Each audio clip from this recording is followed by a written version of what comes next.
Olá, muito bom dia. Muito obrigado mais uma vez pela sua companhia. Está começando mais um programa Agronegócio e você vai ver agora.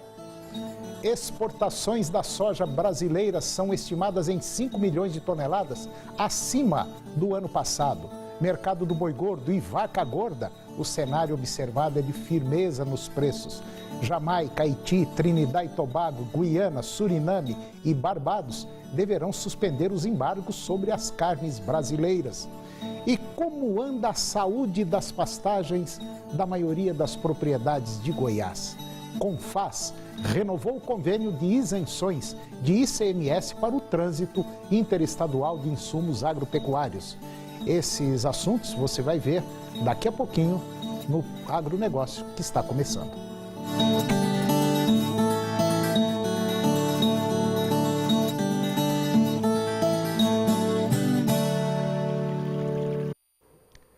As exportações da soja brasileira são estimadas em 5 milhões e 100 mil toneladas, acima do ano passado, estabelecendo um novo recorde para o período. E a forte campanha de exportação é em grande parte devido à China e seu ritmo acelerado de compras neste primeiro quadrimestre do ano. Além dos mais, os atrasos de embarques que eram usualmente observados nos portos brasileiros foram reduzidos com investimentos de logística portuária. Hoje, uma esmagadora chinesa pode simplesmente requisitar uma carga de grãos de navios atracados na costa brasileira e à espera de ser contratado para frete. E o navio já estará sendo carregado no fim de semana. Esta grande mudança estrutural coloca o Brasil em igualdade logística com o Golfo dos Estados Unidos, reconhecido mundialmente pela eficiência portuária. Para o mercado do boi gordo e também da vaca, o cenário observado é de firmeza nos preços. Em São Paulo, a arroba está cotada na média R$ 139,50 à vista, livre de fundo rural, uma alta de 0,7 em relação ao último fechamento que foi semana passada. Os valores ofertados para a arroba do animal terminado estão cada vez mais alinhados no mercado, com pouca variação, tanto para baixo quanto para cima das referências. A firmeza nas cotações, aos poucos, traz de volta para os negócios pecuaristas que estavam fora do mercado. E com isso, indústrias já conseguem aumentar o número de animais abatidos e alongar as suas escalas. Para o curto prazo, não são descartadas quedas nos preços para a carne com osso, já que o final do mês é marcado pela descapitalização da população e consequente redução no consumo de carne. Após reunião com representantes das embaixadas da Jamaica, Haiti, Trinidad e Tobago, Guiana, Suriname e Barbados, a Secretaria de Relações Internacionais do Agronegócio do Ministério da Agricultura anunciou que até o final agora do mês de maio, estes países deverão suspender os embargos que ainda mantêm sobre as carnes brasileiras. E está havendo uma compreensão e sensibilidade do mercado internacional em relação aos esclarecimentos prestados pelas autoridades sanitárias do Brasil.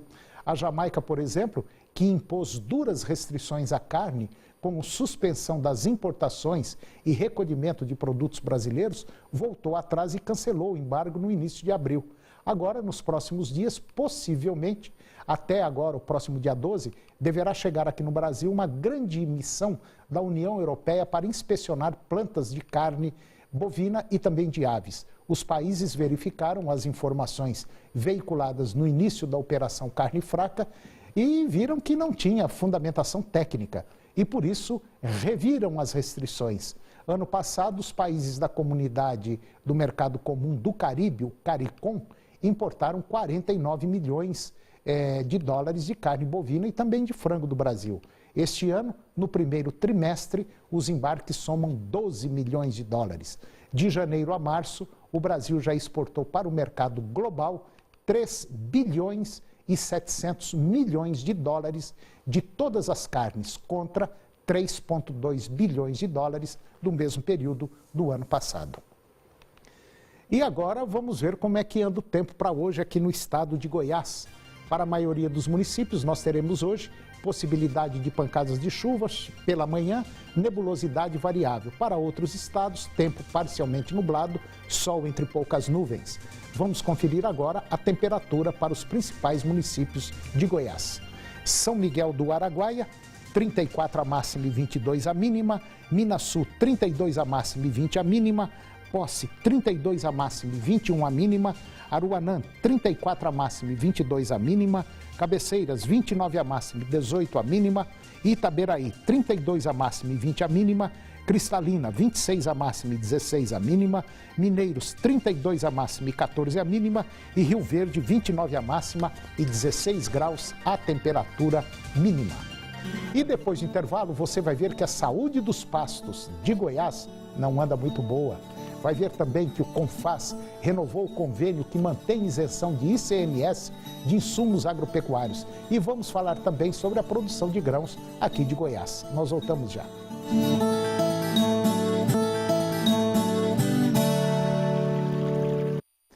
Eu vou conversar agora com Cíntia Santos. A Cíntia, ela é agrônoma lá da AEAGO, Associação dos Engenheiros Agrônomos do Estado de Goiás, e nós vamos falar sobre um tema importante.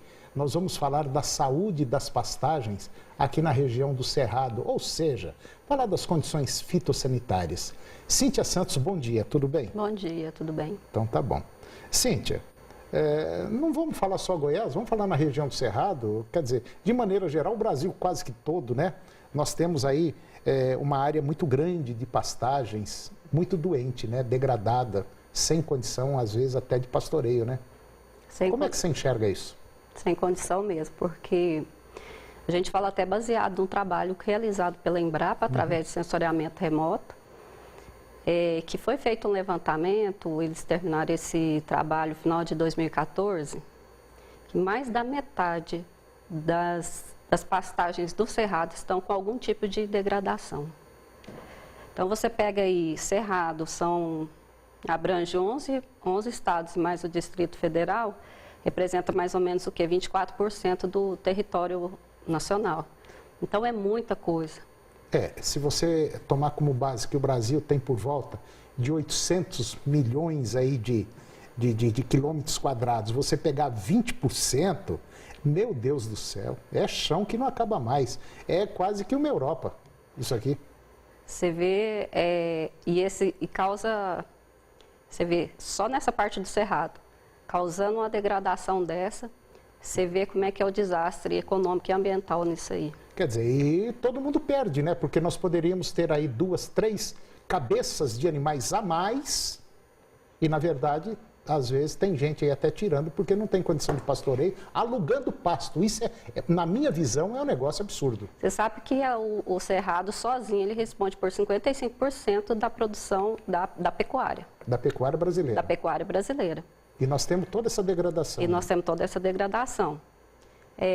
Tem até um programa, um programa do governo federal para recuperação, que é uma linha de crédito para recuperação dessas pastagens degradadas. O que acontece? Eles estão com a programação de 2009 até 2020, eles recuperar 15 milhões de áreas degradadas, porque isso tem um significado muito grande, que é um aumento de até 3 milhões de toneladas de carne por ano, se você recuperar esse tanto de...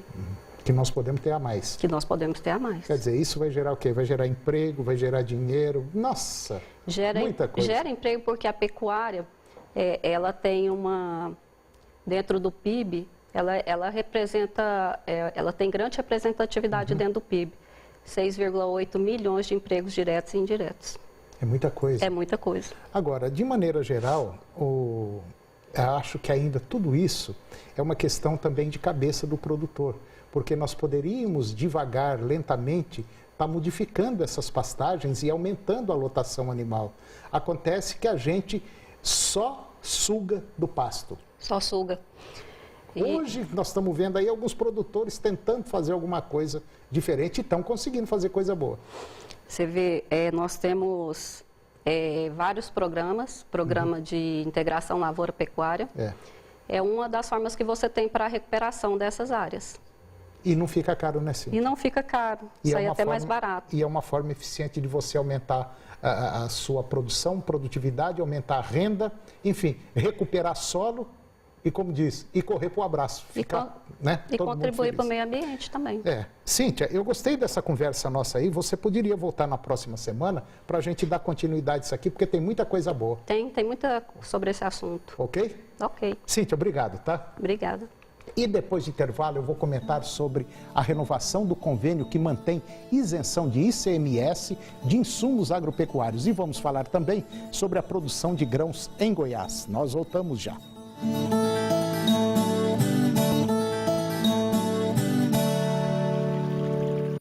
Eu vou conversar agora com Guido Juliano Martins Araújo. O Guido, ele é agrônomo, é consultor ambiental e gestor de empresas. Guido Juliano, bom dia. Bom dia, Antônio. Tá tudo bem, Guido? Ótimo. Ô, Guido, o Brasil vem tendo, assim, ano a ano, um aumento na sua produção, na sua produtividade, vem crescendo. Muitas áreas de pastagens hoje estão entrando para o setor agrícola. Quer dizer, nós temos aí uma área em franco crescimento e acho que por um longo tempo, né? Mas nós temos em especial aí um percentual aí na casa de uns 8% de terra aí que está rapidinho, não está? Crescendo? Antônio, hoje nós temos no território brasileiro apenas 8% de sua área ocupada com esta agricultura que mais uma vez bateu recorde de produção de grão. E nós estamos vendo assim, 8% de área plantada onde se planta soja e também as florestas. Essas florestas plantadas com eucalipto, por exemplo, e outras árvores. Mas nós temos de 20% a 22% de área de pastagem. Mas eu quero me concentrar mais na questão desses 8% que bate recorde de produção de grãos. A tecnologia está dentro desse 8%. Então, o que está fazendo o Brasil produzir grãos com a quantidade cada vez maior e com qualidade maior, Antônio, é a tecnologia nesta área. Quer dizer, o agricultor, apesar dos pesares de nós vermos um país com hoje 14 milhões de desempregados, esta área do agronegócio vai bem, obrigado. Ela trabalha surgindo literalmente do solo, após meses de cultivo, bilhões e bilhões de dólares e gerando uma quantidade de empregos muito grande. Mas, volto a dizer, é tecnologia, Antônio. É o agricultor, é o proprietário que se dedica à produção de grãos, investindo nesta nova tecnologia, em novas variedades mais produtivas, mais resistentes. E a gente está vendo um outro Brasil. É um outro mundo, né? É um mundo que ignora todas essas questões que fizeram o país estar numa situação econômica difícil e uma situação social extremamente complicada. Exatamente. E nós vamos ver, estamos enxergando esse Brasil que não para de trabalhar 24 horas por dia, 365 dias por ano. É o país da agricultura, mas também é o país do agronegócio como um todo, Antônio. Nós vimos agora, recentemente, saíram alguns números aí, e mais uma vez o setor agropecuário está lá em cima, gerando dinheiro, gerando divisas, gerando emprego, né? E sustentando basicamente a nossa economia, né, Guido? Sustenta sim. Sustenta porque nós estamos produzindo alimentos para a população, alimentos para exportação, alimento que vem hoje, a carne, nós já dissemos isso anteriormente, a carne seja de boi, de aves, de suíno, a maior parte daquilo ali são grãos, é a ração, é no confinamento. Então, essa agricultura nossa está levando todo o setor do agronegócio a uma pujança muito grande que pese de vez em quando as questões políticas complicarem o agronegócio, mas o agronegócio ele é muito mais forte do que essas questões aí que nós estamos vendo acontecer, inclusive este ano agora. Né? É uma locomotiva produtiva. E que não para. Não para. Motor ligou, está nos 220 e vai ser difícil desligar, viu, Guido? Exatamente. Guido Juliano Martins Araújo, muito obrigado pela sua participação mais uma vez no nosso programa, sempre enriquecedora. E na semana que vem nós estamos aqui juntos de novo. Se Deus quiser e com prazer. Obrigado, Guido. Grande abraço. E depois do intervalo nós vamos conversar sobre a situação de produção de grãos aqui do estado de Goiás. É um minutinho só, eu volto já.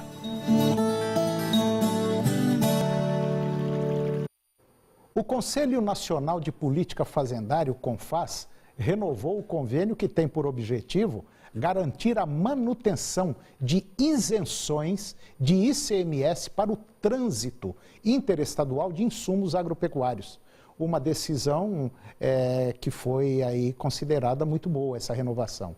E essa renovação do convênio do número 100/97 pelo CONFAS foi considerada uma vitória para todo o setor produtivo por evitar mais uma elevação de tributos para o setor. O resultado é fruto de um trabalho de sensibilização da Frente Parlamentar da Agropecuária, a FPA, de várias entidades, inclusive da AproSoja Brasil, junto aos secretários de fazendas de diversos estados. Bom, eu vou conversar agora com o Cristiano Palavro. O Cristiano, ele é consultor técnico da AproSoja Goiás. Cristiano, bom dia. E mais uma vez, obrigado aqui por ter aceito o nosso convite para participar do nosso programa. Obrigado. Bom dia, Antônio. Eu que agradeço o convite. Bom, o Goiás é um dos grandes produtores, vamos dizer, de carne, leite e grãos do Brasil. Aí, se juntar tudo, nós estamos aí em quarto, quinto lugar, mas estamos entre os primeiros. Uhum. Como é que você está vendo essa safra agora? Já que a safra passada foi considerada um desastre devido às condições climáticas, mas agora nós temos uma produção boa. E nós temos um agravante, que é a armazenagem e preço, né? Sem dúvida, estamos com uma safra no campo produtivo muito boa. Realmente, os números mostram que a gente vai ter uma produtividade de soja, provavelmente a maior produtividade que a gente já teve na nossa história. Hoje a Conab já fala em 55 sacas de média para o nosso estado. Bom, né? O IBGE já fala em 57, então realmente é uma média muito superior ao que a gente vinha observando nos últimos anos. Isso é uma média que se aproxima, inclusive, da média americana do ano passado, que foi a maior da história deles. Então, uma safra no campo positivo muito boa. Porém, quando a gente tem uma oferta muito grande, a gente começa a barrar nos problemas do mercado.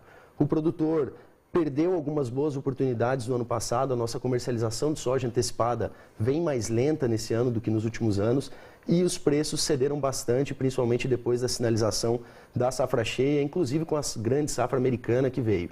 Porém, a demanda também teve muito forte, isso fez com que os preços não derretessem. Ainda são verdade. preços sustentáveis perto da grande oferta. Não são excelentes, mas pelo menos não está dando prejuízo.